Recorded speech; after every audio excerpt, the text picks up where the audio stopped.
Bismillahirrahmanirrahim. Assalamualaikum warahmatullahi wabarakatuh. Halo teman-teman semuanya, selamat datang kembali masih di channel Ardian Saramiarno. Hari ini hari Minggu, jam 9:43 teman-teman. Bulan 9 ya, September, tanggal 17 tahun 2023. Ini mobil sudah sekitar 4 hari atau 5 hari nggak saya nyalakan sama sekali. Dan kemarin kebetulan ada yang nanya juga, masih kesulitan menghidupkan mobil begitu ya, terutama mobil Daihatsu Zebra ataupun Espas.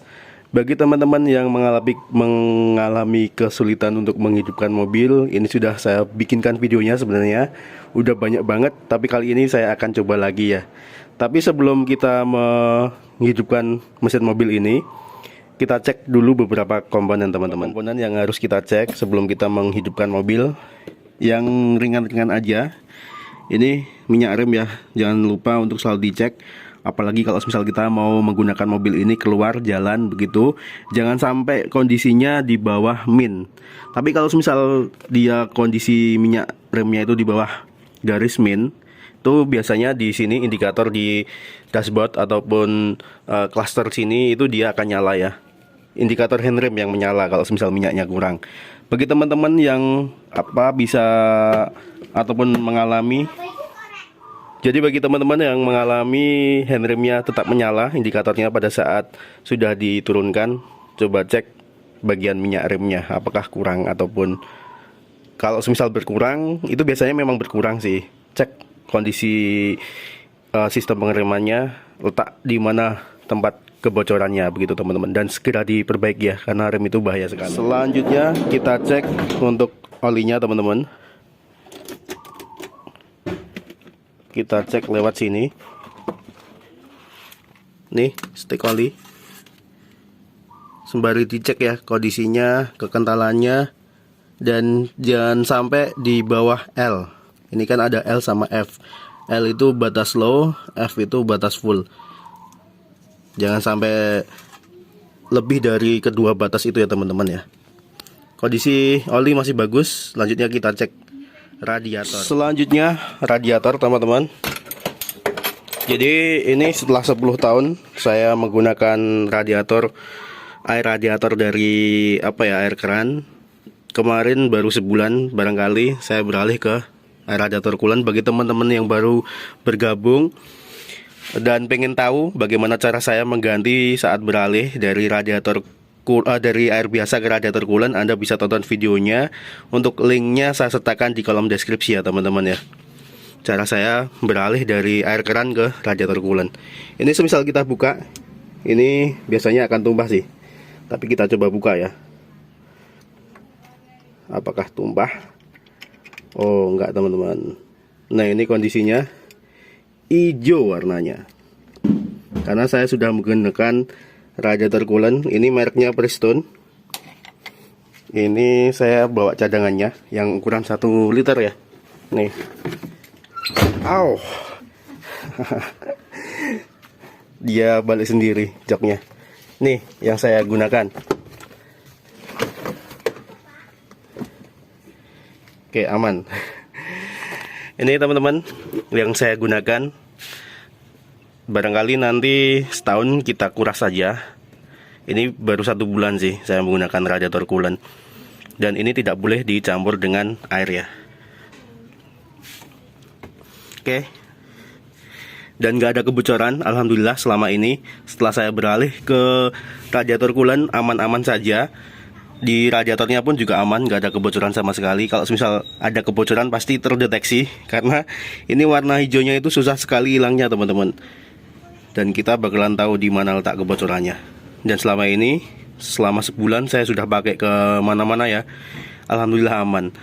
Bagi teman-teman yang pengen tahu caranya beralih dari air keran ke radiator coolant, cek videonya ya, yang saya sertakan di kolom deskripsi ataupun di pojok kanan atas.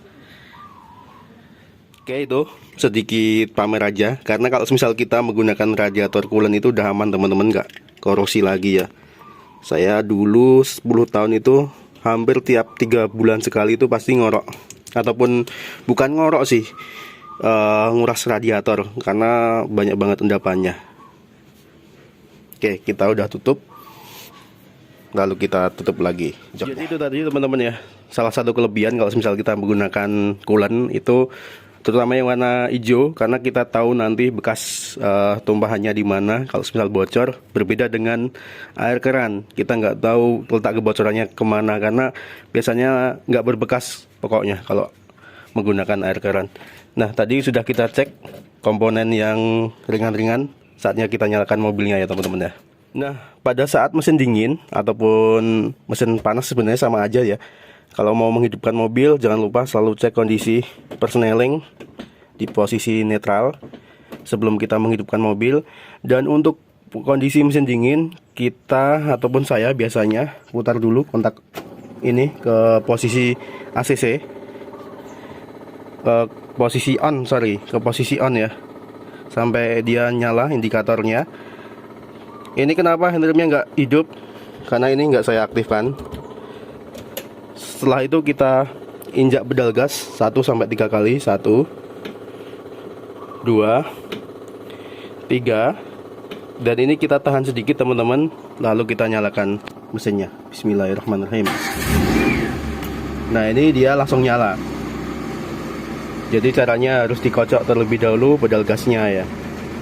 Dan kalau bisa ngocoknya itu jangan banyak-banyak, takutnya nanti di karburasi malah banjir, dan itu mobil juga nggak bisa nyala kalau misal banjir. Ini mesin sudah menyala, kita biarkan idle dulu. Ini saya tahan dengan kaki pedal gasnya agar RPM tetap stasioner di angka 1000-an RPM teman-teman, karena tuas jok saya sudah rusak ya. Ini sering kali saya bikin videonya, karena kalau semisal untuk pabrikannya itu, saran dari pabrikan prosedurnya itu kita harus menggunakan tuas jok ini. Di sini ada petunjuk menghidupkan mesin ya. Pada saat mesin dingin kita harus menggunakan tuas jok. Kita tarik. Kalau misal bagi teman-teman yang masih memiliki tuas jok, sebaiknya ini digunakan. Tapi kalau misal kondisi mesin panas, jangan sampai ataupun tidak diperkenankan untuk menarik tuas joknya ini. Di sini juga ada cara menghidupkan pada saat mesin panas. Jadi ada beberapa teman-teman yang masih baru memegang Espas itu biasanya kesulitan menghidupkan mesin pada saat kondisi mesin panas. Ini masih sering menjadi pertanyaan berkali-kali ya.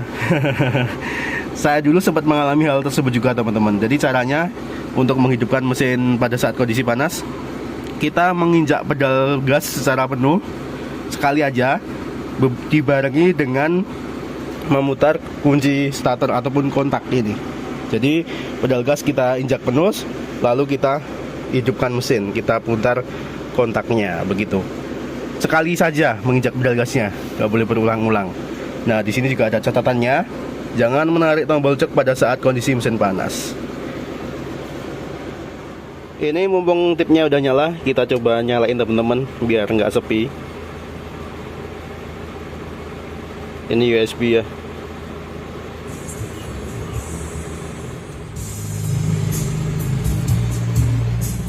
Oh ya, kemarin sempat ada yang nanya ya, di bawah dashboard itu apa, tabung merah-merah itu fire stop teman-teman. Jadi itu APAR, alat pemadam api ringan. Itu harganya barangkali sekitar 20-an 5.000 sekarang. Bentuknya cair gitu. Kita bisa beli di toko seperempat ataupun di online shop, itu biasanya ada yang jual ya. Sebentar, Naren, ini mau masuk. Jadi kalau misal teman-teman pengen beli, sebaiknya beli yang ukuran 1 kg itu harganya 100 ribuan aja. Di online shop banyak banget yang jual untuk APAR teman-teman. Ini penting banget nih, salah satu komponen penting yang wajib ada di mobil kita. Sembari nunggu mesinnya panas, saya mau curhat aja sedikit. Kemarin setelah ganti coolant ya, beralih itu biasanya temperatur selalu naik 1/4, hampir mendekati bendera garis tengah. Tapi setelah saya ganti coolant, itu dia nyender DC terus teman-teman. Barangkali karena titik didih antara coolant dan air biasa itu berbeda. Jadi coolant itu dia lebih tahan lama dinginnya. Jadi harus menggunakan termostat. Itu lebih baik sih. Dan ini kebetulan mobil saya belum ada termostatnya, jadi selalu nyender DC. Bisa dikatakan overcool, dan overcool itu sendiri juga nggak begitu bagus untuk mobil. Dan bagi teman-teman yang baru megang mobil ini, jangan lupa untuk dicek ya timing beltnya, karena ada beberapa rekan kita kemarin yang sempat nge-share juga timing beltnya dia putus ataupun sobek. Ya sobek bagian gigi-giginya itu dia terkelupas. Bahaya sekali sih. Kalau misal sehernya belum jenong, klepnya bengkok, ya turun mesin ya.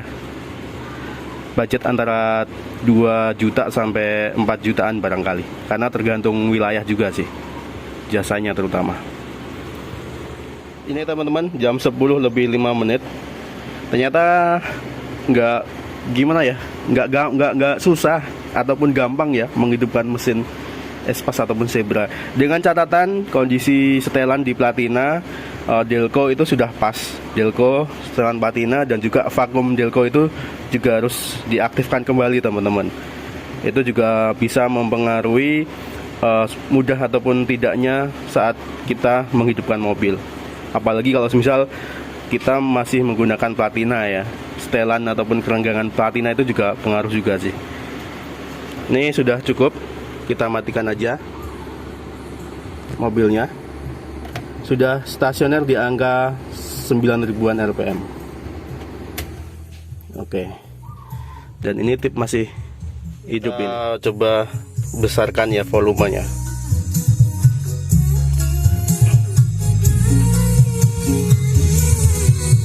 Ini saya coba pindah ke tengah teman-teman.